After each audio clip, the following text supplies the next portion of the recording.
Maruti Suzuki, इस company को कोई इंट्रोडक्शन की ज़रूरत नहीं है इंडिया में। इंडिया में इसको बच्चा बच्चा जानता है। ये कंपनी अपनी कार बनाने के लिए बहुत मशहूर है। मारुति सुजुकी एक ऐसी कंपनी है जो इंडिया में 45% से भी ज़्यादा का मार्केट शेयर रखती है।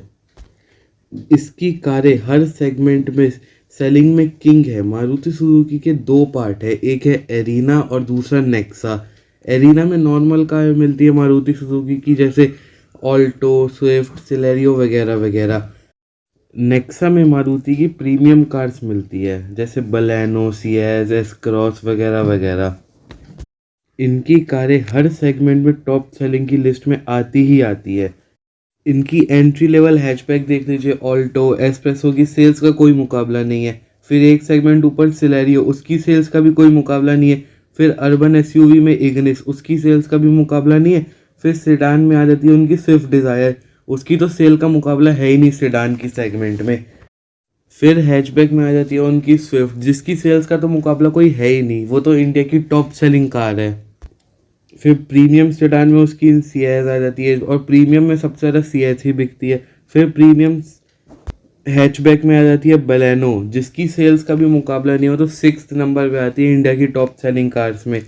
फिर उनकी वैन आ जाती है इको, वो तो बहुत बिकती है। फिर उनकी सब 4 मीटर कॉम्पैक्ट एसयूवी आ जाती है विटारा ब्रेजा, उसकी भी सेल्स का मुकाबला नहीं है। फिर उनकी प्रीमियम सब 4 मीटर या कॉम्पैक्ट एसयूवी आ जाती है एस क्रॉस, उसकी भी सेल्स का मुकाबला नहीं है। लेकिन मारुति की जितनी कार्स बिकती है उसके हिसाब से वो इतनी नहीं बिकती। फिर आ जाती है उनकी एमयूवी यानी एर्टिगा, वो तो बहुत बिकती है। एमयूवी में एर्टिगा सबसे ज़्यादा बिकती है। उसके बाद उनकी आ जाती है प्रीमियम एमयूवी यानी XL6, वो भी बिकती है, लेकिन इतनी ज़्यादा नहीं बिकती जितनी मारुति की बाकी कार्स बिकती है, लेकिन एस क्रॉस से ज़्यादा ही बिकती है। मारुति सुजुकी की कार्स इतनी ज़्यादा पॉपुलर और इतनी ज़्यादा सेल होती है, इसलिए दूसरी कंपनी जैसे टोयोटा उनकी कार को अपना लोगो लगा के बेचते हैं।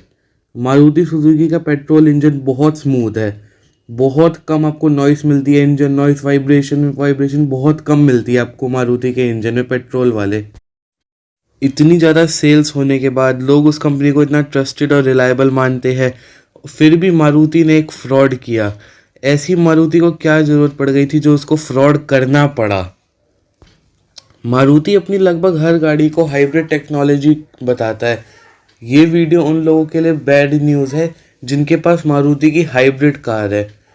हाल फिलहाल मारुति के पास 6 हाइब्रिड प्रोडक्ट्स हैं, जैसे Ertiga, XL6, Vitara Brezza, Baleno, S cross, Ciaz.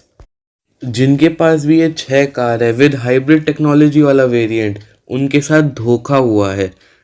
Director of revenue और कस्टम वाले लोगों ने मारुति सुजुकी को एक नोटिस दिया है 71 करोड़ रुपए की कस्टम ड्यूटी चोरी करने का, और एक और नोटिस 70 करोड़ रुपए यानी 70 करोड़ रुपीस का नोटिस जारी करने का प्लान कर रहे हैं। मैं आपको ये पूरा मैटर समझा देता हूँ।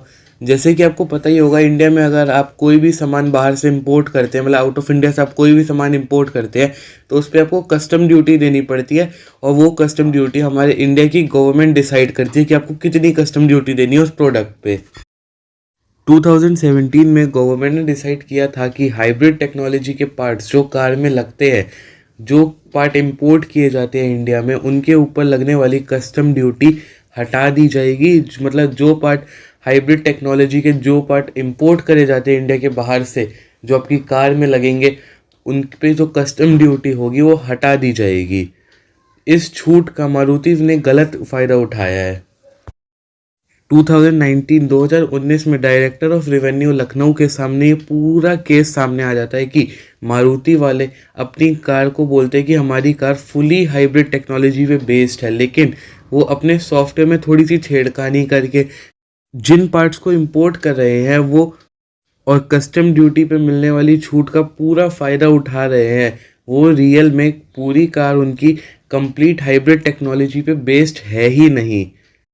इस मैटर की पूरी जांच की जाती है और फिर बाद में पता लगता है कि मारुति अपनी कार में सिंपल मोटर जनरेटिव MGU या ऑल्टरनेटर का यूज़ कर रहा है, जिसके 3 बेसिक फंक्शन है: regenerative braking, hill start stop technology, torque assist. ये तीनों फीचर्स कंप्लीटली हाइब्रिड टेक्नोलॉजी नहीं है। और मारुति ने इसे कंप्लीट हाइब्रिड टेक्नोलॉजी बोल के कस्टम ड्यूटी पे से जो फ़ायदा उठाया, यानी जो कस्टम ड्यूटी पे छूट मिल रही थी हाइब्रिड टेक्नोलॉजी पे, उसका फ़ायदा उठाया है। वो कस्टम ड्यूटी की चोरी है। इतना ही नहीं, इन्होंने देश की जनता को नॉर्मल टेक्नोलॉजी देके हाइब्रिड टेक्नोलॉजी बोला है और लोगों को पागल बनाया है। इसलिए ये 71 करोड़ का नोटिस मारुति को दिया है और एक और नोटिस 70 करोड़ का नोटिस भी देने की प्लानिंग हो रही है। इस पूरे मैटर के बारे में मारुति के कॉरपोरेट अफेयर और corporative communication head mister Sanjeev Handa ji से पूछा गया तो वो बोलते हैं कि इस मामले के खिलाफ जो भी कानून के हिसाब से कार्रवाई होगी वो हम करेंगे। अरे वाह, अरे वाह शेरवा, तुम तो बड़े हैवी ड्राइवर हो भाई। तो अब देखना ये होगा कि मारुति अब अपने पैसे देगा या फिर कोर्ट में जाके अपना केस लड़ेगा। इस मामले के बारे में आपके क्या विचार है, मुझे कमेंट करके ज़रूर बताइएगा। आपको क्या लगता है मारुति इंडिया की नंबर 1 ऑटोमोबाइल कंपनी हो के भी इतना बड़ा फ्रॉड कैसे कर सकती है, इतनी बड़ी कस्टम ड्यूटी की चोरी क्यों कर रही थी।